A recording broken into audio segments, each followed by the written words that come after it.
Hello दोस्त, welcome to my channel GS knowledge by engineer. मैं Chandrabhushan Kumar, electrical engineer, railway. आज हम लोग पढ़ेंगे इलेक्ट्रिसिटी के बारे में। इलेक्ट्रिसिटी क्या होता है, उसका प्रकार क्या है। आइए पहले देख लेते हैं आज हम लोग कौन कौन टॉपिक पढ़ेंगे। सबसे पहले हम लोग चर्चा करेंगे इलेक्ट्रिसिटी के बारे में। इलेक्ट्रिसिटी यानी कि विद्युत के बारे में। विद्युत, इसमें चर्चा करेंगे इसके प्रकार के बारे में। प्रकार, ठीक।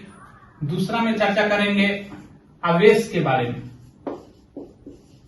आवेश, इसमें भी इसके प्रकार के बारे में जानेंगे। तीसरा में हम लोग जानेंगे कि इलेक्ट्रिकल एक्सीडेंट जो होता है, यानी कि विद्युत झटका लगता है, विद्युत के कारण आग लगता है, उसके बारे में। यानी कि क्या, इलेक्ट्रिकल एक्सीडेंट के बारे में। जैसे कि झटका लगना, या दूसरा में जैसे कि इलेक्ट्रिकल इक्विपमेंट में आग लग जाता है, या शॉर्ट सर्किट के बारे में, शॉर्ट सर्किट के चलते आग लगता है, उसके बारे में देखेंगे। यानी कि क्या, आग के बारे में भी देखेंगे, आग के श्रेणी के बारे में। आग की श्रेणी देखेंगे, ए श्रेणी, बी श्रेणी, सी श्रेणी, डी श्रेणी। और पांचवा में देखेंगे इस आग को बुझाने के लिए किस यंत्र का प्रयोग करते हैं, उसको देखेंगे। यानी कि अग्निशामक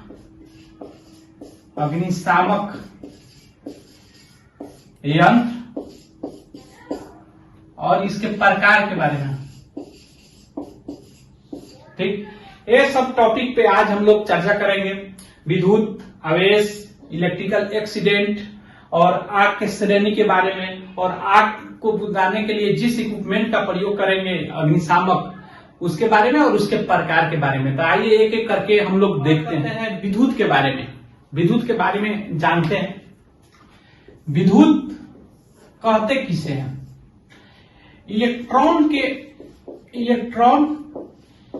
के प्रवाह को विद्युत कहते हैं, इलेक्ट्रिसिटी कहते हैं। यानी कि फ्री इलेक्ट्रॉन भी बोल सकते हैं, या इलेक्ट्रॉन के प्रवाह को विद्युत बोलते हैं। तो इसको खोज किसने किया? इलेक्ट्रिसिटी का खोज किसने किया? ठीक ना। ये 2500 ईसा पूर्व यानी कि बीसी में थेल्स ने खोज किया। इसका थेल्स नामक वैज्ञानिक ने जब इबोनाइट के रड को रेशम पर रगड़ा, ठीक है ना, रेशम पर रगड़ा, और ये इबोनाइट के क्षण छोटे छोटे जो कागज के टुकड़े थे वहां पे लाया, तो देखा कि सटने लगा। जो ये कागज का टुकड़ा है वो इबोनाइट के में, रड में, क्षण में सटने लगा। तो उसे पता चल रहा कि इसमें चार्ज उत्पन्न हो रहा है, ठीक है ना, यानी कि विद्युत उत्पन्न हो रहा है। बाद में चल के बेंजामिन फ्रैंकलिन ने इसका विस्तारित रूप को दिया, वो आगे हम लोग पढ़ेंगे, ठीक। तो इसका खोज थेल्स ने किया। तो एक्चुअल में विद्युत एक ऊर्जा के रूप है। विद्युत ऊर्जा का रूप है। और आप लोग जानते हैं कि पहले से कि ऊर्जा को न बनाया जा सकता है, न नष्ट किया जा सकता है। इसको एक रूप से दूसरे रूप में सिर्फ परिवर्तन किया जा सकता है। तो इस विद्युत ऊर्जा को भी अनेक रूप में परिवर्तन किया जा सकता है। जैसे कि एक में देख लीजिए, अब ये जो लाइट जल रहा है, ये विद्युत को प्रवाहित हो रहा है, इसको विद्युत दे रहा है, जिसके चलते क्या मिल रहा है? प्रकाश मिल रहा है। प्रकाश में, लाइट के द्वारा प्रकाश ऊर्जा में, और प्रकाश भी आ रहा है, इसमें ऊष्मा भी आ रहा है, हीट भी आ रहा है, ठीक ना। तो ऊष्मीय ऊर्जा में भी बदल देंगे। उसी प्रकार से जो लाउड स्पीकर आता है, उसको विद्युत ऊर्जा दीजिएगा तो साउंड निकलता है उसे, अर्थात विद्युत ऊर्जा से साउंड, ध्वनि ऊर्जा में भी परिवर्तित किया जा सकता है। इसे क्या चुंबकीय ऊर्जा में भी परिवर्तित किया जा सकता है, चुंबकीय ऊर्जा में भी, ईटीसी, ठीक ना। तो यानी कि विद्युत ऊर्जा को बहुत से ऊर्जा में परिवर्तित किया जा सकता है। अब देखते हैं, ये तो विद्युत देख लिए, इसके प्रकार के बारे में देख लेते हैं, ठीक ना। तो आइए इसके प्रकार देखते हैं। प्रकार, विद्युत का प्रकार, यह विद्युत दो भागों में बांटा गया है। इसका प्रकार, दो प्रकार होती है। एक में आपका बोलते हैं स्टैटिक इलेक्ट्रिसिटी, स्टैटिक इलेक्ट्रिसिटी, ठीक। दूसरा में देखिएगा डायनेमिक, डायनेमिक बोलता है, या इसी को करंट इलेक्ट्रिसिटी बोला जाता है। इलेक्ट्रिसिटी हिंदी में इसको बोलते हैं स्थैतिक, स्थैतिक विद्युत, ठीक। इसको बोलते हैं हिंदी में चालक विद्युत भी बोला जाता है, धारा विद्युत भी बोला जाता है, धारा विद्युत, ठीक। तो आइए, इसका दो प्रकार हुआ। अब इसका प्रकार को एक एक करके हम लोग डिस्कस करते हैं, ठीक ना।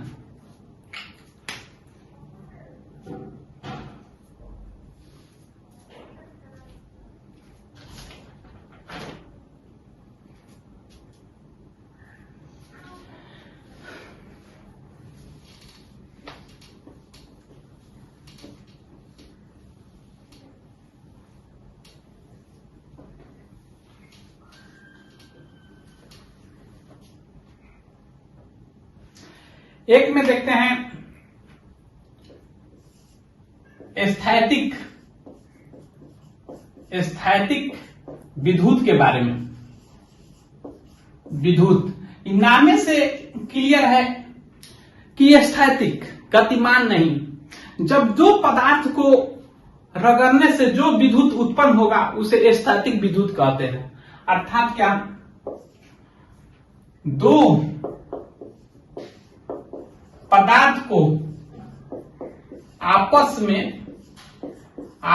में रगड़ने से जो विद्युत उत्पन्न होगा,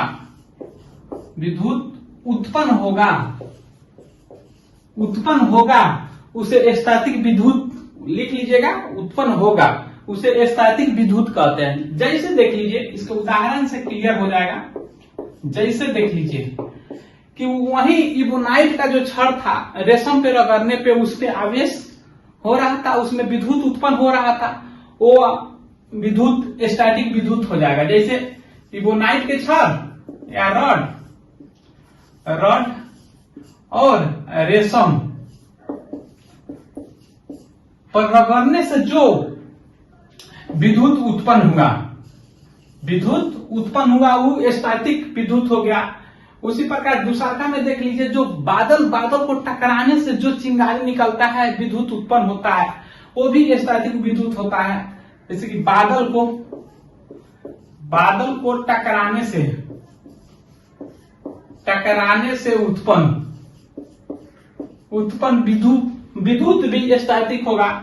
उसी प्रकार देखते होइएगा कि कंघी को बाल पे घसड़िएगा, कागज के टुकड़ा पे सटाइएगा तो सटने लगेगा कंघिया में, तो यानी कि उसमें भी स्टैटिक ऊर्जा, स्टैटिक विद्युत उत्पन्न होता है।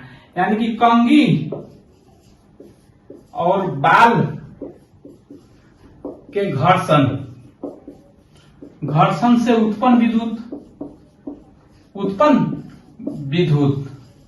ये सब क्या है, स्थैतिक विद्युत है, ठीक ना। एक में, अब दो में हम लोग देखते हैं डायनेमिक इलेक्ट्रिसिटी, यानी कि क्या, गतिमान विद्युत कहिए या धारा विद्युत कहिए, धारा विद्युत वह विद्युत जो तार के सहायता से एक स्थान से दूसरे स्थान तक प्रवाह होता है, उसे हम लोग धारा विद्युत कहते हैं। वह विद्युत जो तार के सहायता से एक स्थान से एक स्थान से दूसरे स्थान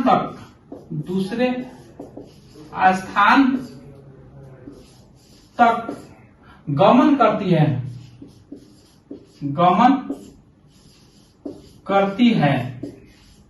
उसे क्या बोलते हैं? धारा विद्युत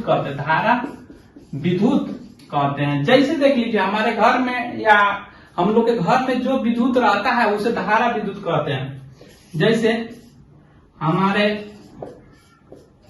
घरों का बिजली, ये जो होता है, जो हम लोग के घर में जो विद्युत आता है वो धारा विद्युत होता है, ठीक ना, डायनेमिक इलेक्ट्रिसिटी होता है। तो अब हम लोग विद्युत पढ़ लिए, इसके आगे देखते हैं आवेश के यानी कि चार्ज के बारे में देखते हैं। पदार्थ के वह गुण, किसी भी पदार्थ के वह गुण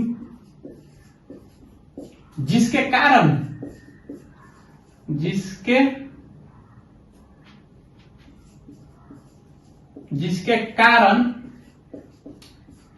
पदार्थ में गुण है, उसी में पदार्थ में विद्युत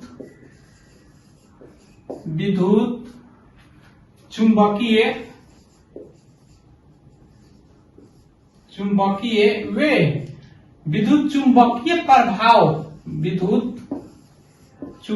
प्रभाव उत्पन्न होती है, उसे क्या बोलते हैं? आवेश कहते हैं।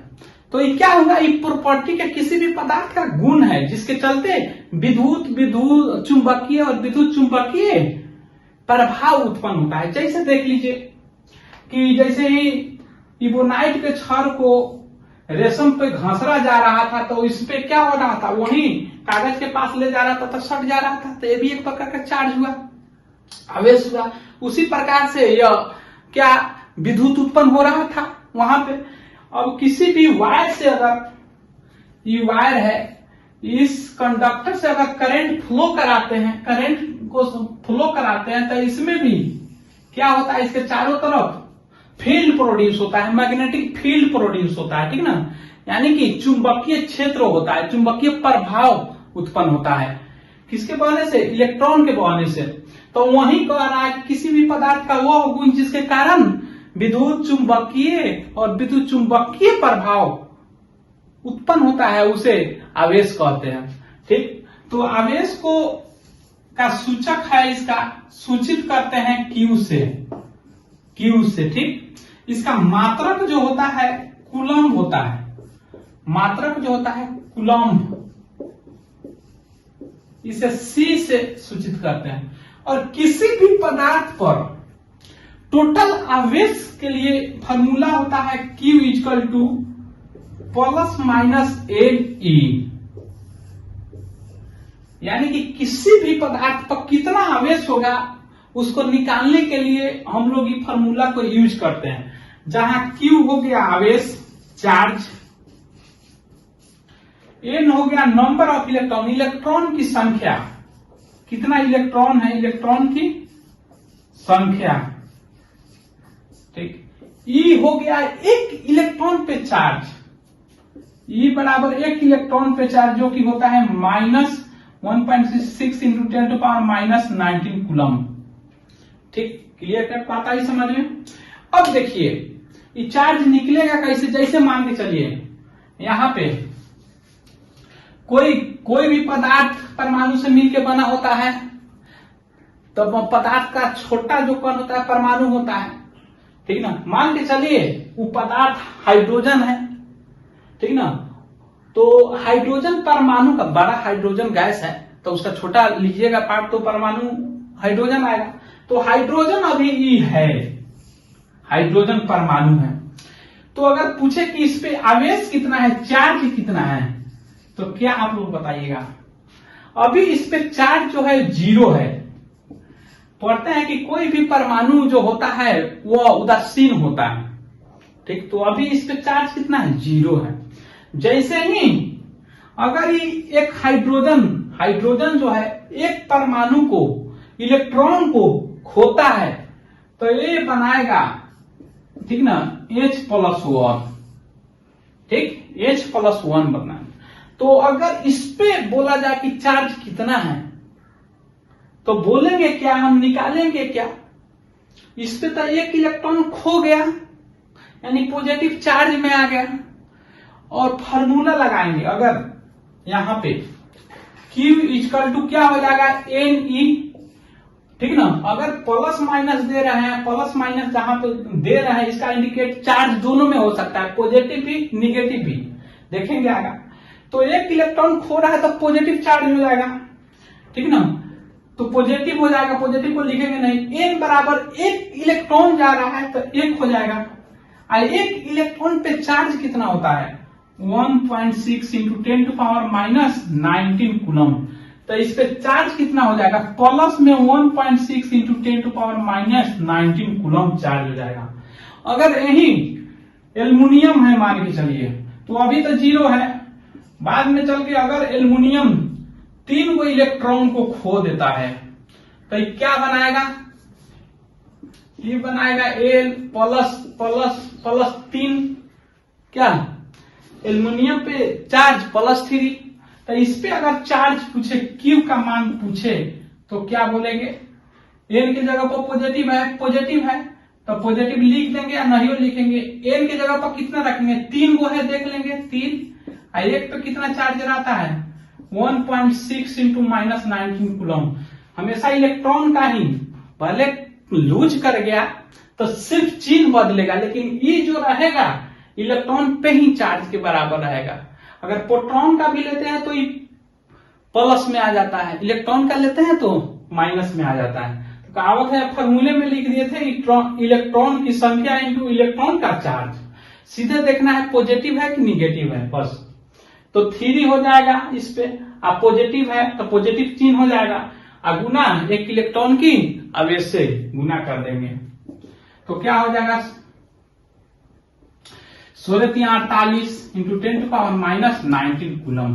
ठीक, तो समझ आया। वैसे ही अगर ऑक्सीजन रहता, ऑक्सीजन अगर लेता, मान के चलिए 2 इलेक्ट्रॉन को ले रहा है, तो ये क्या बनाएगा, -2।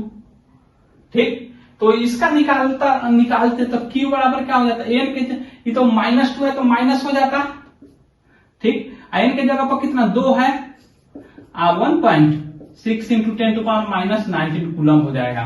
ठीक, तो समझ गए आप लोग। अब देख रहे हैं कि आवेश के प्रकार, और आवेश का फॉर्मूला भी देख लिए, Q इक्वल टू Ne।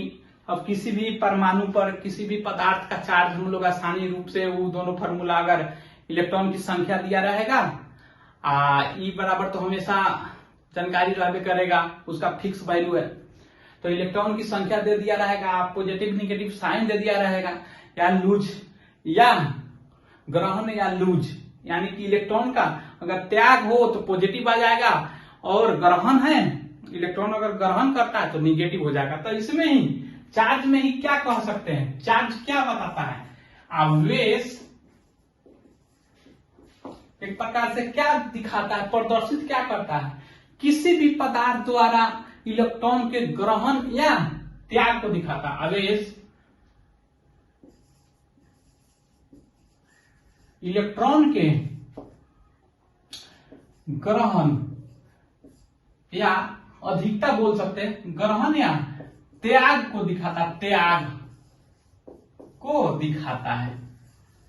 जिसपे त्याग होता है पॉजिटिव चार्ज हो जाता है, जिसपे ग्रहण होता है यानी कि एक्सेप्ट करता है, इलेक्ट्रॉन लेता है, वह निगेटिव चार्ज हो जाता है।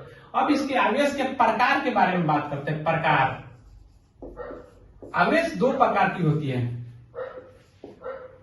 एक में हो गया धन आवेश, धन आवेश बोलता है पॉजिटिव चार्ज आवेश, और दूसरा में हो गया निगेटिव चार्ज यानी कि ऋण आवेश। ऋण आवेश, ऋणावेश कहीं कहीं ऐसा लिखा रहता है, ऋणावेश लिखा रहता है, ऋणावेश, ठीक ना। अब देखिए धन आवेश किसे कहेंगे, इलेक्ट्रॉन के त्यागने से, ठीक ना, या कमी से जो आवेश उत्पन्न होगा वो धन आवेश होगा। इलेक्ट्रॉन के त्यागने पर जो आवेश उत्पन्न होगा उसे धन आवेश कहेंगे। धन आवेश कहते हैं, पॉजिटिव चार्ज। जैसे देख लीजिए, हाइड्रोजन था, पहले न्यूट्रल है, अगर ये एक इलेक्ट्रॉन का त्याग कर दिया तो क्या बनाएगा? पॉजिटिव 1, यानी कि धन आवेश बनाया। इस पे चार्ज क्या हो गया? धन आवेश हो गया। वैसे ही कोई भी देख लीजिए, सोडियम को देख लीजिए, अभी न्यूट्रल है, अगर एक इलेक्ट्रॉन को खो देता है तो एक पॉजिटिव चार्ज बनाएगा। उसी प्रकार अब देखते हैं हम लोग ऋण आवेश को। ये क्या है? इलेक्ट्रॉन को त्यागने पे जो चार्ज आवेश उत्पन्न हो रहा है तो उसे धन आवेश बोल रहा है, तो इसका उल्टा ऋण आवेश है। ठीक, तो क्या जो इलेक्ट्रॉन को ग्रहण करने पे, किसी भी पदार्थ द्वारा इलेक्ट्रॉन के ग्रहण करने पे जो आवेश उत्पन्न होता है उसे क्या बोलते हैं? ऋण आवेश। यानी क्या? पदार्थ द्वारा भी लिख सकते हैं, पदार्थ द्वारा इलेक्ट्रॉन को ग्रहण करने पे, यानी कि एक्सेप्ट करने पे, ग्रहण करने पर जो आवेश उत्पन्न होता है, आवेश उत्पन्न होता है, उत्पन्न होती है, उसे क्या बोलते हैं?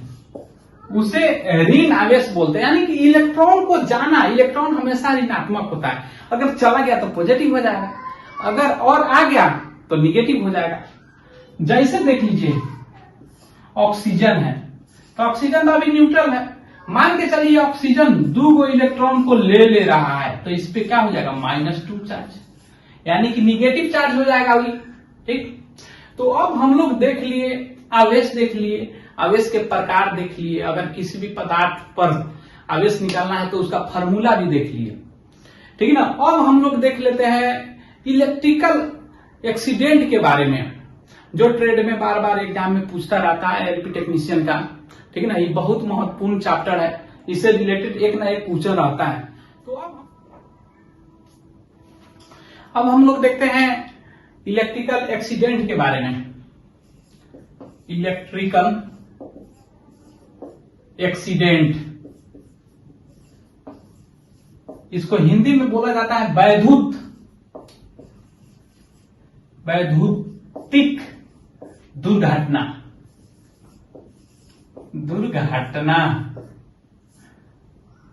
सावधानी घटी, दुर्घटना घटी, हमेशा लिखा रहता है, यानी कि बहुत जरूरी है। कहीं पे भी काम करने से आज के डेट में तो चाबी बड़ी इलेक्ट्रिसिटी ही है, चाबी बड़ी जो हर एक काम इलेक्ट्रिसिटी से हो रहा है, इसलिए इसके बारे में जानना, अवेयरनेस रखना अच्छा रहता है। देखिए, कहीं पे भी कोई भी फील्ड में जाइएगा तो इलेक्ट्रिसिटी से काम होगा, वहां पे शॉक लगना या आग लगना अधिकांश पॉसिबिलिटी रहता है। तो विद्युत दुर्घटना क्या क्या हो सकता है, इसमें क्या हो सकता है? एक में देखिए, विद्युत दुर्घटना में या लीकेज वोकेज होगा तो आदमी का शॉर्ट लग जाएगा, झटका लग जाएगा, या कहीं शॉर्ट सर्किट होगा इलेक्ट्रिसिटी का, वायर का, इक्विपमेंट का, तो वहां पे 2 सर्किट अगर सटेगा, वायर सटेगा तो वहां पे आग लगेगा। तो 2 ही कंडीशन हो सकता है, या आदमी कहीं सट जाए लीकेज वोकेज के कारण, या कोई गलती के कारण झटका लगे, या वायर से इक्विपमेंट में, चाहे ऊपर ओवरहेड में ही कहीं पे भी अगर टकरा जाए लाइव वायर तो वहां पे आग लगता है। 2 ये कारण हो सकता है। तो दोनों कारण को देखते हैं हम लोग। एक तो हो गया क्या,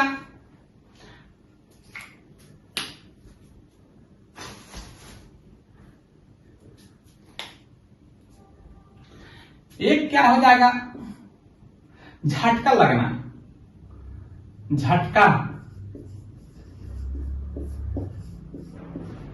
यानी कि आदमी को क्या हो सकता है, झटका लग सकता है। अगर वायर को कहीं छूछा कर दिए तो वहां पे झटका लग जाएगा। ज्यादा देर तक अगर सट गया, ज्यादा वोल्टेज रहा है, ज्यादा करंट रहा है तो आदमी का मृत्यु भी हो सकता है। दूसरा क्या, इलेक्ट्रिकल से क्या दुर्घटना हो सकता है, आग लग सकता है। आग लगना, आग लगना। तो देखिए झटका एक्चुअली हम ही लोग पे लेके चलते हैं। जैसे ही वोल्टेज अगर 90 या 90 से ऊपर जाता है, मिनिमम 90 वोल्टेज या उससे अधिक की तो बातें छोड़ते, कम से कम अगर 90 वोल्टेज है तो आदमी को झटका लगना शुरू हो जाता है। 90 वोल्टेज रहेगा तो उस पे आदमी को झटका का महसूस होने लगेगा। झटका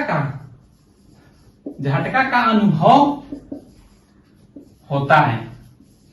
इससे अधिक रहे तो ऑब्वियसली बात है, लेकिन कम से कम अगर इसे कम रहे तो उतना बुझाएगा नहीं, लेकिन 90 वोल्ट रहेगा तो आदमी को झटका लगेगा। और यह झटका जो लगेगा वो डिपेंड करेगा, ठीक है ना, करंट पे, कितना करंट है उस पे। ये तो देख लिया कि कम से कम अगर 90 वोल्ट से कम रहेगा तो बुझाएगा नहीं, 90 से जैसे ही पार करेगा तो आदमी के शरीर में करंट फ्लो होने लगेगा। अब ये करंट जो फ्लो होगा उसका अमाउंट पे निर्भर करेगा, कितना करंट फ्लो होगा और कितना समय तक सटा रहता है आदमी, उसके कांटेक्ट में रहता है, यानी कि सटा हुआ रहता है। तो आइए देखते हैं, अगर आदमी 10 मिली सेकेंड, अगर 10 मिली एम्पियर जो करंट आदमी के शरीर से 3 से 4 सेकेंड तक अगर प्रवाह हो जाए, वह अगर होती है तो इसमें आदमी का मृत्यु हो सकता है। इसमें आदमी का मृत्यु हो सकता है। कोई जरूरी नहीं कि हो ही जाएगा, लेकिन हो सकता है, ठीक ना। तो हम लोग इसमें लिखे क्यों, इसको लिखे इसलिए, जानकारी के लिए इसलिए कि 90 से कम वोल्टेज रहेगा तो हम लोग को उतना डरने की कोई बात नहीं रहता है, लेकिन 90 वोल्टेज या उससे अधिक हो जाता है तो झटका लगना शुरू हो जाता है। 90 वोल्टेज को छूइए थोड़ा मारेगा, ठीक। अगर 10 मिली एम्पियर के आसपास अगर 3 से 4 सेकेंड तक अगर शरीर से प्रवाहित हो तो आदमी इसमें मर भी सकता है, ठीक। अब देखिए, इसको जानने से के लिए ये भी जानना आवश्यक हो जाता है कि हम लोग का रेजिस्टेंस कितना रहता है। तो आदमी का, मानव का जो रेजिस्टेंस रहता है, आदमी टू आदमी वेरी करता है। जनरली माना जाता है कि मनुष्य का जो रेजिस्टेंस होता है, प्रतिरोध रहता है, मनुष्य का प्रतिरोध 1000 से लेके 1000 ओम से लेके 10,000 ओम तक वेरी करता रहता है, ठीक ना। इसी के बीच कहीं देखिएगा तो 2000 दे देगा मनुष्य का रेजिस्टेंस, कहीं 3000 दे देगा, कहीं 5000 दे देगा। ये सूखा हुआ केस में, जब आदमी गीला नहीं हो, भींजा नहीं हो, अगर ये भींगा या गीला हो, उस केस में 1000 आता है। अगर सूखा हो, ड्राई हो, सूखा हो बॉडी, तो उस केस में 10,000 तक रहता है, ठीक। तो अब हम लोग देख लिए, एक भाग देख लीजिए जो झटका लगता है इलेक्ट्रिसिटी से उसका। अब दूसरा देखिए, अगर 2 वायर सट जाए तो वहां पे क्या होता है, आग भी लग जाता है। या इक्विपमेंट में कोई बड़ा इक्विपमेंट देखते हैं क्या कि अंधारे में आग लग जाता है, कोई वायर शॉर्ट हो गया रहता है, सप्लाई देते बस आग लग जाता है, धुआं निकलने लगता है। तो आइए उसको देखते हैं। आग को लगना, जब 2 वायर सट जाता है एक दूसरे से, वायर कांटेक्ट में आ जाता है, यानी कि तार, कंडक्टिंग तार, तो इसे आग निकलने लगता है, ठीक ना। तो अब बेसिकली हम लोग जान जाते हैं कि आग के ग्रुप के बारे में, यानी कि समूह के बारे में, और उसको कैसे बुझाते हैं उसके बारे में। क्योंकि आग का समूह बार बार एग्जाम में पूछता है, ठीक ना, ट्रेड में पूछता है, और उसको जो बुझाने का यंत्र भी है उसको भी बार बार पूछता रहा। तो आइए देखते हैं आग के बारे में, आग के ग्रुप के बारे में। आग, कोई भी चीज जलता है तो आग निकलता है, आग से प्रकाश, उष्मा निकलती है। तो आग, ये बार बार क्वेश्चन पूछता रहता है ट्रेड में कि यह कौन ग्रुप का आग होगा, ठीक ना, इसके जलने से कौन ग्रुप का आग निकलता है, ठीक ना। तो आग का ग्रुप देख लेते हैं। ग्रुप, यह 4 ग्रुप में बांटा जाता है। समूह, आग का समूह कहिए या श्रेणी कहिए, ठीक। इसका 4 श्रेणी होता है। इसको एक को बोलते हैं ए श्रेणी, का आग। दूसरा को बोलते हैं बी श्रेणी का आग, श्रेणी आग का आग लिखता है। तीसरा को बोलते हैं सी श्रेणी का आग, श्रेणी। और चौथा को बोलता है डी, डी श्रेणी का आग। ठीक, तो ये तो हम लोग सोचे नाम जाने कि हाँ आग का डिवाइड किया गया श्रेणी में, तो ए हो गया, बी हो गया, सी हो गया, डी हो गया। अब देखते हैं कि किस आग को ए श्रेणी का आग बोलेंगे, किस आग को बी श्रेणी का आग बोलेंगे, किस आग को सी श्रेणी का आग बोलेंगे और किस आग को डी श्रेणी का आग बोलेंगे। तो देखिए हम लोग बहुत प्रचलित है ठोस, द्रव, गैस और क्या इलेक्ट्रिक से, तो इसी से चारों नाम इजी वे में याद हो जाएगा। ठीक है ना, जैसे कि देख लीजिए एक में ए में कर लीजिए ठोस, ठोस, दो में द्रव, तीन में गैस, चार में विद्युत यानी कि इलेक्ट्रिसिटी। देखिए ठोस को जलने से, ठोस पदार्थ के जलने से जो आग निकलती है उसे ए श्रेणी के आग कहते हैं। ठोस पदार्थ को, ठोस पदार्थ को जलने से, जलने से जो आग निकलती है, आग उत्पन्न होती है, उत्पन्न होती है, होती है, उसे क्या बोलते हैं? ए श्रेणी का आग बोलते हैं। ए श्रेणी पूरा नहीं लिखते, ए सोचे लिख देते हैं तो समझ जाइए ए श्रेणी का आग बोलते हैं। जैसे देख लीजिए, जैसे लकड़ी, लकड़ी के जलने से जो आग निकलेगा उसको ए श्रेणी का आग बोलेंगे। जैसे कोयला के जलने से जो आग निकलेगा ए श्रेणी का। कागज के जलने से जो श्रेणी का आग निकलेगा वो ए श्रेणी का। तो लकड़ी भी ठोस, कोयला भी ठोस, कागज भी ठोस। उसी प्रकार से द्रव पदार्थ को जलने से जो आग निकलेगा, तो सोचिए संकेत में लिख देते हैं, द्रव पदार्थ के जलने से जो आग निकलेगा, आग निकलेगा उसे क्या बोलेंगे? बी श्रेणी का आग बोलेंगे। बी श्रेणी का आग बोलेंगे। हैं क्या? यही डिफिनेशन आएगा, पूरा रिपीट नहीं कर रहे हैं समय के चलते। सोचिए द्रव पदार्थ के जलने से जो आग निकलेगा उसे बी श्रेणी का आग बोलते हैं। तो किसके जलने से कौन द्रव पदार्थ होगा? जैसे देख लीजिए डीजल, पेट्रोल, ठीक, और क्या किरोसिन तेल या मिट्टी का तेल बोलते हैं जनरल भाषा में, मिट्टी का तेल, किरोसिन तेल इसका टेक्निकल नाम है। तो ये सब लिक्विड है, इसके जलने से जो आग निकलेगा उसका बी श्रेणी का। वैसा ही गैस के जलने से जो आग निकलेगा उसको क्या बोलेंगे? उसको सी श्रेणी का आग बोलेंगे। सी श्रेणी का आग बोलेंगे। ठीक, जैसे देख लीजिए हाइड्रोजन गैस, हाइड्रोजन गैस को जलाइए उसको आग निकलेगा, उसको सी श्रेणी का। वैसे ही एलपीजी गैस जो हम लोग का घर में यूज होता है, एलपीजी गैस, ठीक है ना, उसे जो आग निकलेगा उसे सी श्रेणी का आग बोलेंगे। उसी तरह से विद्युत से जो आग निकलेगा उसे क्या? उसे डी श्रेणी का आग बोलेंगे। आग श्रेणी का आग बोलेंगे। हैं हम लोग में बार बार आरपीएफ आके ये सब बताते रहता है कि इस श्रेणी का आग है, इस श्रेणी का आग है, उसको बुताएंगे कैसे, ठीक है ना। तो आज हम लोग चर्चा करते हैं, इसको बुताने का भी चर्चा करते हैं। यानी कि तो ये तो बढ़िया से समझ आ गया, ए श्रेणी का आग, बी श्रेणी का आग, सी श्रेणी का आग, डी श्रेणी का आग। ठोस, द्रव, गैस, इलेक्ट्रिक। ठोस, द्रव, गैस, इलेक्ट्रिक याद कर लेंगे। यानी कि ठोस के जलने से जो आग निकलेगा ये हो जाएगा बी, गैस द्रव को जलने से बी, और गैस को जलने के से सी, और इलेक्ट्रिकल इक्विपमेंट में जो इलेक्ट्रिकल या इक्विपमेंट में जो आग लगता है उससे जो आग निकलता है उसे क्या? डी। यानी जितना भी इलेक्ट्रिकल पार्ट है या इक्विपमेंट है उसमें जो आग निकलेगा वो डी श्रेणी में चला जाएगा। अब तो ये हमने देख लिए आग का श्रेणी। अब हम लोग देख लेते हैं कि तो आग लगाने को लगा दिए, लग गया लग गया, लेकिन इसका बुताने का उपाय भी देखते हैं, ठीक ना। फायर एक्सटिंग्विशर यानी कि अग्निशामक के बारे में, उसके प्रकार के बारे में। अग्निशामक यंत्र बोलते हैं उसको, फायर एक्सटिंग्विशर बोलते हैं। अग्निशामक यंत्र, अग्निशामक यंत्र कहते हैं। ठीक, अग्निशामक यंत्र, अग्निशामक यंत्र कहते हैं वह यंत्र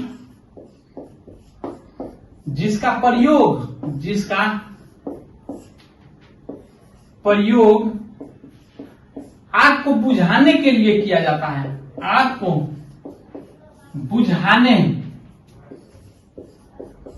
बुझाने के लिए किया जाता है, उसे अग्निशामक यंत्र कहते हैं, फायर एक्सटिंग्विशर कहते हैं उसको। अब इसके प्रकार को देख लेते हैं। प्रकार, किसके प्रकार? अग्निशामक के प्रकार के बारे में। ठीक, अब प्रकार के बारे में देख लेते हैं। तो एक में देखते हैं, एक में बोला जाता है जल युक्त अग्निशामक, जल युक्त अग्निशामक, अग्निशामक।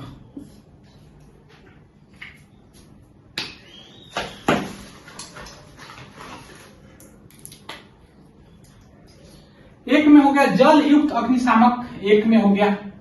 दो में देख लेते हैं, दो में होता है झाग पैदा करने वाला अग्निशामक।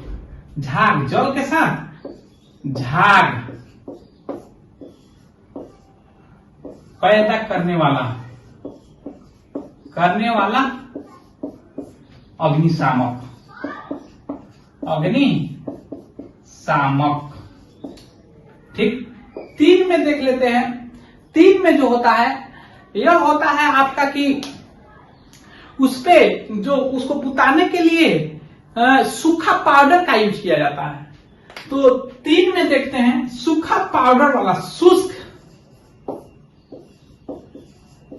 पाउडर वाला अग्निशामक, यानी कि बुताने के लिए जो मटेरियल यूज किया जाता है उसमें क्या शुष्क पाउडर होता है, पाउडर वाला अग्निशामक, अग्निशामक। ठीक, यह शुष्क पाउडर की जगह कभी कभी क्या और ज्वलनशील पदार्थ का यूज किया जाता है, जैसे कि बालू हो गया, बारी बारी यूनिवर्सिटी में जाइएगा तो। और चौथा में होता है कार्बन डाइऑक्साइड अग्निशामक, कार्बन डाइऑक्साइड अग्निशामक यंत्र, अग्निशामक यंत्र।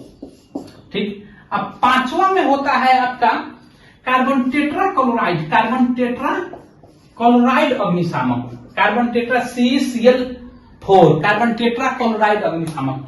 अब देख लेते हैं, देखिए इसको ज्यादा लिखने की जरूरी नहीं है। जल युक्त अग्निशामक, वह अग्निशामक जिसमें आग को बुताने के लिए जल का प्रयुक्त किया जाता है, प्रेशराइज जल को, प्रेशर रहता है पहले से, उसको पाइप से मारते तो फुहारा टाइप को निकलता है, जो हम लोग घर में भी यूज करते हैं। और इसका प्रयोग जो करते हैं, जो ठोस से निकले ए श्रेणी आग को बुताने के लिए, इसका प्रयोग कहां करते हैं? ए श्रेणी आग को बुताने के लिए करते हैं। जैसे कि लकड़ी में आग लग जाए तो उसको बुताने के लिए उस पर जल फेंक देते हैं, ठीक, तो बुझ जाता है। वो झाग पैदा करने वाला अग्निशामक, इसमें जो पदार्थ प्रयुक्त होता है झाग, जल के साथ झाग। कभी कभी भारी इंडस्ट्री में जाइएगा, काम किए होंगे, IOCL आपका ONGC में तो देखे होइएगा, वहां पे झाग वाला अग्निशामक होता है, क्योंकि जल भी रहता है, जल के साथ झाग भी फेंक देता है ताकि जल्दी बुझ जाए। तो ये यूज करते हैं बी ग्रुप का, यानी कि बी श्रेणी को आग को बुताने के लिए, बी श्रेणी का जो आग रहता है उसको बुताने के लिए इसका प्रयोग करते हैं। अब तीसरा में है शुष्क पाउडर वाला अग्निशामक। इस सी श्रेणी की आग को बुताने के लिए काम किया जाता है, जो गैस से लग जाता है। यह सी श्रेणी के आग को बुताने का काम करता है, जो कि गैस लगता है, हाइड्रोजन गैस हुआ, चाहे घर में LPG गैस हुआ। क्या LPG पे आग लग जाएगा तो आप वाटर फेंकेंगे तो बुझ जाएगा? नहीं बुझेगा, ठीक है ना। उसको सी श्रेणी से आग से उसको पाउडर, शुष्क पाउडर यूज किया जाता है, या बालू फेंक दीजिए, या क्या चट्टी के बोरा तोप दीजिए, ऑक्सीजन का कनेक्शन तोड़ दीजिए, तब बुताएगा, ना कि जल फेंकिएगा, ठीक है ना। अब देखिए कार्बन डाइऑक्साइड अग्निशामक यंत्र, जब इलेक्ट्रिक से कुछ शॉर्ट सर्किट से आग लगता है, वहां पे पानी वानी नहीं फेंका जा सकता है, वहां पे कार्बन डाइऑक्साइड का प्रयोग करके बुताया जाता है। तो यह डी श्रेणी को आग को बुताने के लिए प्रयोग किया जाता है, आग को बुताने के लिए प्रयोग। यही कार्बन टेट्राक्लोराइड है, यह जो है वह सभी प्रकार के आग, इसको कार्बन टेट्राक्लोराइड को प्रयोग किसी भी आग को बुताने के लिए कर सकते हैं, ठीक ना। यह सभी प्रकार के आग को बुताने के लिए प्रयोग किया, यह सभी प्रकार के आग को बुताने के लिए प्रयोग किया जाता है, आग को बुझाने के लिए प्रयोग किया जाता है। तो समझ गए, यह 5 प्रकार का अग्निशामक यंत्र है। एक में जल वाला, दूसरा का में जल प्लस झाग फैलाने वाला, तीसरा का में शुष्क पाउडर या बालू बोल सकते हैं, अज्वलनशील पदार्थ द्वारा बुताया जाता है, उस मटेरियल का यूज करते हैं। चौथा में देख लिए कार्बन डाइऑक्साइड वाला, पांचवा में देख लिए कार्बन टेट्राक्लोराइड वाला। तो एक को बुताता है, यानी कि एक क्लास का आग को, यानी कि जो लकड़ी ठोस से जो आग लग कर पैदा होता है उसको बुताने के लिए एक टाइप का, यानी कि जल युक्त। बी टाइप को आग को बुताने के लिए क्या यूज करते हैं, उसमें हम लोग यूज करते हैं फुहारा वाला, जल के साथ क्या झाग फेंकने वाला। वहीं अगर गैस में आग लग जाए तो उसके टाइप को बुताने के लिए हम लोग प्रयोग करते हैं शुष्क पाउडर वाला। वहीं आपका अग्निशामक यदि क्या बोलते हैं इलेक्ट्रिक के वायर से शॉर्ट सर्किट से आग लग जाए, वहां पे कार्बन डाइऑक्साइड प्रयोग करते हैं। जो पांचवा है कार्बन टेट्राक्लोराइड, या सभी प्रकार को आग को बुताने के लिए प्रयुक्त करते हैं। तो आशा करते हैं कि जो भी पढ़ा है आप लोग का समझ आया होगा। अगर आप लोग नए हैं तो प्लीज मेरे चैनल को सब्सक्राइब करें, लाइक करें, कमेंट करें। Thank you.